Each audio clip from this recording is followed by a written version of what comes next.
Ya, saudara sekalian, kita mulai membahas hal-hal yang baik-baik dulu lah ya di pemerintahan Presiden Prabowo Subianto. Maksudnya baik-baiknya itu adalah kita ngomong tentang janji-janji Jokowi ya, janji-janji Jokowi soal apa yang ingin dilakukan oleh Prabowo Subianto dan lain sebagainya. Salah satunya pidato perdananya langsung nampar Jokowi ya. Kok bisa begitu? Coba kita bacakan apa yang ditulis oleh pengamat ekonomi politik yaitu Antoni Budiawan. Dia membuat tulisan yang dikirimkan ke saya juga dan tentunya ke tempat-tempat lainnya juga. Mengatakan pidato perdana Presiden Prabowo menampar Jokowi. Oke. Hal yang sama dikatakan juga oleh Said Didu sesungguhnya. Di dalam buku Paradoks Indonesia itu nggak ada kelanjutan Jokowi kalau dilaksanakan ya. Oleh Antoni Budiawan, Managing Director PEPS, Political Economy and Political Studies. Pidato perdana Presiden Prabowo cukup mengejutkan. Prabowo menunjukkan kualitas yang berbeda dengan Jokowi. Pidato perdana Prabowo terdengar sangat serius, berwibawa dan juga heroik. Dengan mengakui peran dan pengorbanan rakyat miskin, wong cilik dalam merebut kemerdekaan Indonesia. Prabowo, kita paham dan mengerti bahwa kemerdekaan kita bukan hadiah. Kemerdekaan kita dapat dengan pengorbanan yang sangat besar. Dan kita harus paham dan ingat selalu pengorbanan yang paling besar adalah pengorbanan dari rakyat kita yang paling miskin. Wong cilik yang berjuang memberi makan kepada pejuang-pejuang. Pidato perdana Prabowo juga terdengar sangat jujur. Prabowo mengakui kondisi saat ini, Indonesia saat ini belum atau tidak baik-baik saja, khususnya terkait kemiskinan dan korupsi. Prabowo, terlalu banyak saudara-saudara kita yang berada di bawah garis kemiskinan. Terlalu banyak anak-anak yang berangkat sekolah tidak makan pagi. Terlalu banyak anak-anak kita yang tidak punya pakaian untuk berangkat sekolah. Ini pernah dia ucapkan juga oleh Babe Haikal ya. Prabowo juga sangat jujur berani mengakui Indonesia sedang menghadapi permasalahan korupsi yang sangat serius yang dapat mengancam masa depan Indonesia. Prabowo, kita harus menghadapi kenyataan bahwa masih terlalu banyak kebocoran penyelewengan korupsi di negara kita. Ini adalah orang yang membahayakan masa depan kita dan masa depan anak-anak kita, cucu-cucu kita. Ya. Prabowo juga paham korupsi yang sudah sangat parah ini akibat praktek kolusi yang dilakukan oleh para pejabat politik, pejabat pemerintah dan pengusaha nakal, khususnya tentu saja di era pemerintahan Jokowi. Prabowo, kita harus berani mengakui terlalu banyak kebocoran-kebocoran dari anggaran kita, penyimpangan-penyimpangan, kolusi di antara para pejabat politik, pejabat pemerintah di semua tingkatan dengan pengusaha-pengusaha yang nakal, pengusaha-pengusaha yang tidak patriotik. Pernyataan Prabowo ini merupakan tamparan keras kepada Jokowi, mencerminkan pemerintahan Jokowi gagal total, khususnya dalam pengentasan kemiskinan serta pemberantasan korupsi. Saya kok tiba-tiba teringat ya, man of contradiction ya. Ya, manusia kontradiktif. Why? Pidato Prabowo ini tidak salah kawan semua, sobat era sekalian. Tapi kok kalau kita menyitir pendapat Abdullah Hehamahua, mantan penasihat KPK selama 8 tahun, 90% dia meyakini menteri dan wakil menteri yang direkrut Prabowo itu terlibat tindak pidana korupsi. Ada menteri yang terima fee 27 miliar walaupun dibalikin setelah ketahuan. Ada menteri yang ditetapkan sebagai tersangka penerima suap atau gratifikasi. Ada menteri yang kemudian diancam mundur dari partai politik dengan 11 sprindik. Ada menteri yang spill minum whisky mahal. Ada menteri yang diisukan terlibat minyak goreng, soal kehutanan, soal sawit dan lain sebagainya. Ada menteri yang terlibat dekat dengan konglomerat yang selama ini terlibat pada hal-hal yang sifatnya mafioso politik.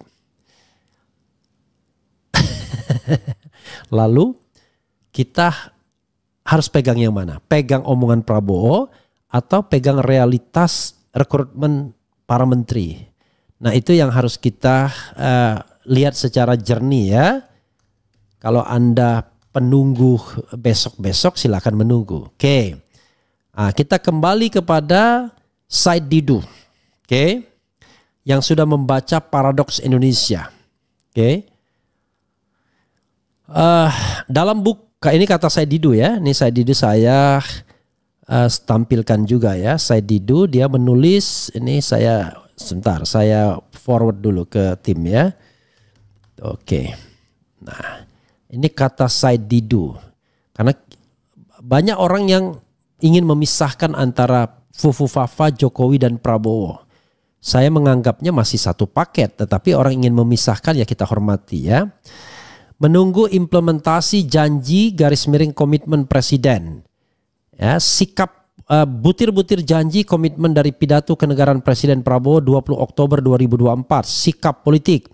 1. Bahwa negara kita lahir dari pengorbanan darah dan jiwa para pahlawan yang diberikan makan oleh orang miskin, bukan oleh konglomerat.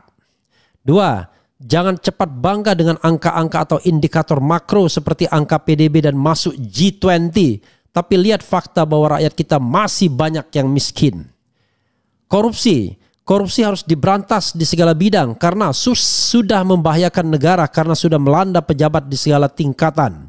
2. Banyak pengusaha yang turut korupsi. 3. Semua pejabat mulai dari atas harus memberi contoh pejabat yang benar-benar bersih. Ekonomi. Swasembada pangan paling lambat 4-5 tahun. Fokus lain adalah swasembada energi. Rakyat harus cukup sandang, pangan dan papan. Subsidi harus sampai langsung ke kepala keluarga. Kita harus lakukan hilirisasi untuk menciptakan nilai tambah. Jaga sumber daya alam, jangan dihargai murah. Politik, kita perlu kerjasama dan bersatu. Demokrasi kita harus santun yang cocok dengan adat budaya Indonesia dan tidak munafik. Apa maksudnya? Tidak munafik itu adalah, saya cocok ya, nanti saya ini tidak munafik. Setiap pemimpin harus bekerja untuk rakyat, bukan untuk keluarga, kerabat atau orang lain. Rakyat harus bebas dari rasa takut, kemiskinan dan kebodohan. Politik luar negeri kita tetap bebas aktif. Sepertinya pidato yang disampaikan tersebut adalah pemikiran langsung Bapak Presiden karena disampaikan tanpa teks. Mari kita tunggu implementasinya. Luar biasa. Saya ingin menggarisbawahi ya, politik yang tidak munafik ya. Demokrasi kita harus santun yang cocok dengan adat budaya Indonesia dan tidak munafik ya. Saya tidak paham ya. Demokrasi yang santun itu apa? Mungkin lagu saya ya. Mari kita berpantun agar terasa santun. Walau pedas dikritik tapi terasa digelitik. Mungkin itu maksudnya ya. Menyampaikan kritik itu dengan pantun ya. Arjuna lesat panah, tak ada yang selamat. Jabatan oh amanah, tapi surga bagi penikmat. Mungkin itu maksudnya ya. Saya tidak tahu yang namanya santun itu apa ya. Tetapi kalau santun itu kemudian menghilangkan esensi ya bermasalah juga. Kadang-kadang frankly speaking itu apakah dirasakan tidak santun? Enggak juga kan. Yang tidak santun itu yang memaki-maki mungkin ya. Nah kalau memaki-maki saya juga tidak setuju. Tapi kalau mengkritik ya dengan fakta, dengan data, dengan analisis ya, saya kira nggak ada masalah. Oke. Begitu ya. Dan tidak munafik. Munafik itu lain di bibir, lain di hati ya. Seperti lagu juga ya. Tinggi gunung 1000 janji, lain di bibir, lain di hati. Mungkin begitu ya. Setuju juga. Jadi yang munafik itu adalah mengkritik tapi ingin cari keuntungan, gain. Nah itu nggak boleh juga. Ya kan?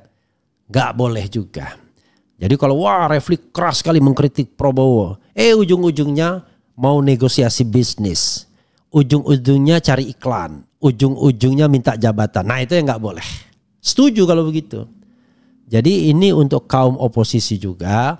Beroposisilah dengan sadar bahwa Anda beroposisi itu bukan karena mengejar proyek, mengejar jabatan, mengejar bisnis, mengejar kedudukan, tapi semata-mata ingin menyampaikan sesuatu. Apa itu sesuatu? kebenaran yang kita rasakan benar.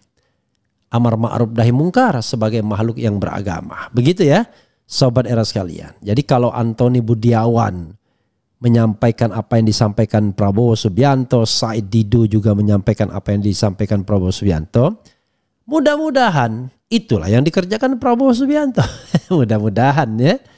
Mudah-mudahan. Coba kita bacakan komentar sobat RH sekalian terkait dengan hal ini ya. Oke. Coba kita bacakan ya. Bismillahirrahmanirrahim. Keren cadas. Kabinet diusung sama aja. Masuk keren cadas jos ya. Apa coba yang mudah-mudahan tetap istiqomah. Kemudian sehat selalu Bang Refli Harun ya. Ah ini Sapri soal ini adu domba terus sampai mati ya. Gak paham dia orang peran pengkritik ya. Bayangkan, memang kita diam saja kalau Prabowo misalnya merekrut orang yang bermasalah. Ya, oke. Kemudian Kaltim hadir. Assalamualaikum. Biasa aja, keren cadas, mantap Hongkong hadir. Assalamualaikum. Apa enggak hanya pura-pura ya? Buktinya akun Fufu Papa jelas milik Gibran, dia enggak tersinggung. Ada apakah? Bang, apa alasan Mahfud kok tidak datang juga ke podcast Refli Harun? Anies juga sombong amat padahal rumahnya dekat dengan RH. I don't know exactly. Nah kalau ini ada domba ya dalam tanda kutip. Jadi begini saudara sekalian ya. Kita hargai sikap politik masing-masing. Anies itu orang dengan kendaraan besar. Mahfud itu orang yang sedang dalam persimpangan. Nah RH orang yang jauh dari orbit kekuasaan dan tidak dalam persimpangan. RH adalah orang yang sudah memutuskan untuk terus menjadi oposisi dengan kendaraan kecil. Ya, tidak ada bisnis, tidak ada kepentingan di belakang, tidak ada orang yang mau dihidupin ya. Saya hanya kepala rumah tangga saja ya. Yang menghidupi ya keluarga kecil saja ya. Walaupun besar juga pengeluarannya kan, ada karyawan dan lain sebagainya. Tetapi kan itu seiring dengan dinamika penghasilan saja. Kalau penghasilannya ada ya kita gaji yang baik. Kalau penghasilannya ada ya kita gaji sesuai dengan komitmen ya. Kemudian oke ya, keren RH. Kusangka betulan ditampar Pipi Mulyono ya, nggak mungkin lah. Kepada Prabowo kalau tidak mau dimusuhi rakyat lawan Mulyono. Sandiwara jangan mudah dipercaya ya. Sandiwara kah selama ini. Asik gabung awal-awal biasanya udah mau beres mulu. Oke. Saya kira itu hanya basa-basi saja Bung RH karena mereka saling pegang kunci. Begini ya. Kalau orang mengatakan sesuatu itu berkali-kali, saya yakin itu adalah obsesi. Tapi persoalannya adalah apakah Anda punya keberanian mewujudkannya? Ya. Karena perjuangan adalah perwujudan kata-kata. Kalau ngomong saja mudah. Dan kepala negara ngomong apapun tidak akan dipermasalahkan dalam pengertian dari sisi kriminalisasi hukum. Tapi perwujudannya itu ya, itulah yang namanya perjuangan, perwujudan dari kata-kata. Oke. Seandainya Mas Anies yang jadi presiden, pasti Mas Refli yang jadi Menkumham atau Menko Polkam. Saya tidak mau berandai-andai karena jabatan bukan sesuatu yang saya kejar ya. Sudah saya selesai dengan jabatannya. Anda mau bicara apa lagi tahun 2029 usia saya hampir 60 tahun ya, cukuplah ya. Jangan percaya Wowo hanya acting aja, semua udah disetting ya. Setiap rapat harus penting ya. Walaupun menghadapi suasana genting. Jangan percaya karena Wowo hanya acting. Sebab semuanya sudah disetting. Nggak mungkin ya. Oke. Semoga Indonesia bisa berubah menjadi lebih baik. Assalamualaikum Bang Refli, gimana tuh tentang mantan Presiden Jokowi? Ya, mantan Presiden Jokowi adalah urusan civil society yang mau menggugatnya. Tapi bagi pengamat seperti saya, Jokowi sudah selesai. Karena titik fokus kritik saya not pada Jokowi lagi, tetapi pada Prabowo sebagai presiden dan pada penguasa-penguasa lainnya. Ya.